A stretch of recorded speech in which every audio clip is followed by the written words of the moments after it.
Samia Suluhu anzisha vita baina ya Wakristo na Waislamu katika jitihada zake za kunawa mikono yake ya damu.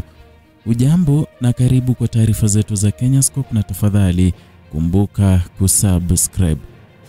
Katika hatua ya kushangaza na yenye hatua ya kutia shaka, Jumuiya ya Wahadhiri wa Kiislamu nchini Tanzania imetoa wito wa wazi kwa Waislamu wote kujitenga kabisa na maandamano yanayopangwa kwa tarehe 9 Disemba mwaka huu, yakidaiwa kuratibiwa na Watanzania wanaoishi nje ya nchi. Wito huu uliotolewa Novemba tarehe 19 mwaka huu jijini Dar es Salaam unakuja wakati ambapo nchi inajaribu kupona majeraha ya ghadhabu na vurugu zilizotokana na matokeo ya uchaguzi mkuu Oktoba tarehe 29, ambapo Rais Samia Suluhu Hassan alitangazwa mshindi kwa asilimia kubwa sana. Lakini nyuma ya maneno ya amani na maridhiano kuna harufu ya mtego mkubwa wa kisiasa unaolenga kuugawa Watanzania kwa misingi ya dini na kuifanya ionekane kwamba Wakristo waliokuwa mstari wa mbele katika maandamano ya Oktoba 29 ndio wanaopinga uwepo wa mgombea Muislamu katika nafasi za juu za uongozi. Hii sio tu wito wa kawaida wa amani, ni sehemu ya mkakati wa kisiasa unaoonekana kuwa umeundwa na Samia Suluhu Hassan mwenyewe ili kuleta mkanganyiko mkubwa kati ya Wakristo na Waislamu. Kwa kuwatumia viongozi wa Kiislamu kama ngao, serikali inajaribu kuifanya ionekane kwamba upinzani unakuja sasa ni wa Kikristo pekee unaolenga kumudu Muislamu katika Ikulu. Hii inakuja wakati ambapo Wakristo ndio wengi nchini Tanzania. Takwimu za hivi karibuni zinaonyesha kuwa 63% ya Watanzania ni Wakristo, wakati Waislamu ni 34% tu.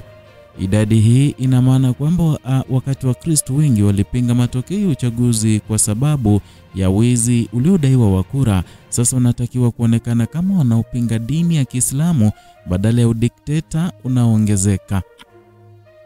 Sheikh Rajab Salum, kiongozi mkuu wa Jumuiya ya Wahadhiri wa Kiislamu, alisimama mbele ya waandishi wa habari na kuyataja maandamano hayo kuwa batili kabisa, yakiratibiwa na watu wanaoishi nje ya nchi kama Marekani na Kenya. Alisisitiza kuwa wale wanaohamasisha warejee nchini kushiriki moja kwa moja ikiwa nia yao ni ya dhati. Lakini ukweli wa mambo ni tofauti, kwamba wito huu unaambatana na sauti nyingine zinazotoka katika Baraza Kuu la Waislamu Tanzania BAKWATA, na hata baadhi ya madhehebu ya Kikristo ambayo yamekuwa yakilaani vurugu za baada ya uchaguzi. Hii inaonyesha picha iliyopangwa vizuri. Waislamu wote wanaunga mkono serikali ya Samia, na yeyote anapinga ni adui wa amani na labda adui wa Uislamu. Hii ndio hatua ya pili ya mkakati huo wa kuugawa Tanzania. Waislamu wanaongoza mikutano na kutoa hotuba za kumudu serikali ya Samia Suluhu Hassan si wa hiari yao. Wengi wao wamekuwa kwenye orodha ya malipo ya serikali wakifadhiliwa ili kutoa sauti zinazosaidia kuifanya damu iliyomwagika Oktoba tarehe 29 na siku zilizofuata ionekane kama haikuwepo au iwe imesahaulika. Vurugu hizo ambazo zilidhihirisha wizi mkubwa wa kura na ukandamizaji wa upinzani zilisababisha vifo, majeruhi na uharibifu mkubwa wa mali. Sasa kwa kuwalipa viongozi hawa wa Kiislamu, serikali inajaribu kuifuta historia hiyo kwa kutia rangi ya kidini. Inataka damu ya wale waliouawa ionekane kama haikuwepo na badala yake iwekwe lawama kwa Wakristo wanaodaiwa kuwa wanaanzisha vita vya kidini. Kwa kweli mkakati huu na lengo la tatu lenye sumu zaidi, kuyafanya maandamano yanayokuja Disemba tarehe 9 yaonekane kuwa haramu kabisa na kuwa ni mapambano ya Wakristo dhidi ya Waislamu. Serikali inatumia vyombo vya habari na viongozi hawa walionunuliwa ili kueneza wazo kwamba wanaohamasisha maandamano hayo ni Watanzania, ama si Watanzania wa kweli, bali ni wapinzani wanaoishi nje ya nchi na wanaotaka kuharibu amani.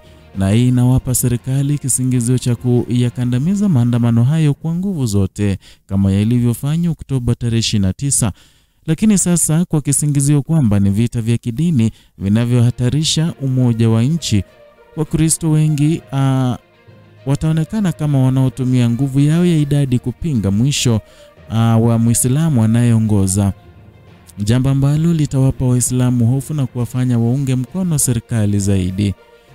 Kurudi nyuma kidogo ili kuelewa mazingira uchaguzi mkuu ya Oktoba 29 ulikuwa na matokeo yenye utata mkubwa. Rais Samia Suluhu Hassan ambaye alichukua madaraka baada ya kifo cha hayati John Pombe Magufuli alitangazwa mshindi kwa kishindo, lakini upinzani mkubwa ulidai wizi wa kura, ukandamizaji na wapinzani na matumizi mabaya ya vyombo vya dola.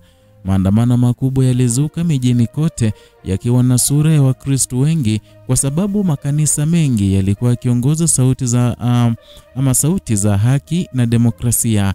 Vurugu zilizofuata zilikuwa za kinyama, polisi wakitumia risasi za moto, mabomu ya machozi na hata kuwaua waandamanaji bila huruma. Mali zilichomwa, watu walikamatwa kwa maelfu na damu ikamwagika barabarani. Na katika hatua ya maridhiano iliyoanza baada ya hapo, serikali ilianza kutoa ahadi za mazungumzo na upinzani, lakini wakati huo huo ilianza kutekeleza mkakati wa dini na jumuiya ya Kiislamu zikiwepo BAKWATA na jumuiya ya wahadhiri zilianza kutoa tamko la kuunga mkono serikali na kulaani vurugu. Hili halikuwa bahati mbaya. Ilikuwa ni sehemu ya mpango wa kuwatumia Waislamu kama ngao ya kisiasa ili kuwafanya Wakristo waonekane kama wanaochochea vita vya kidini. Sasa, kwa wito wa Novemba 19 dhidi ya maandamano ya Disemba 9, mpango huo umefikia kilele chake. Maandamano ya Disemba 9 yanapangwa kupitia mitandao ya kijamii yakilenga kuendelea kupigania haki ya uchunguzi huru na kulaani ukandamizaji unaoendelea. Waratibu wengi wako nje ya nchi kwa sababu ya hofu ya kukamatwa na kuuawa ndani ya Tanzania, lakini serikali inatumia hili kama silaha kuwaita wasaliti na wachochezi wanaotaka kuharibu nchi kutoka mbali. Kwa kuwatumia viongozi wa Kiislamu kutoa wito wa kujitenga, inajaribu kuyafanya maandamano hayo yaonekane kuwa ya Kikristo pekee na hivyo kuwapa Waislamu sababu ya kuyapinga. Hali inaelekea kuwa hatari sana kwa umoja wa Tanzania. Wakristo wakiwa 63% ya wakazi wamekuwa kinara wa mapambano ya demokrasia kwa miaka mingi, wakiungwa mkono na makanisa makubwa.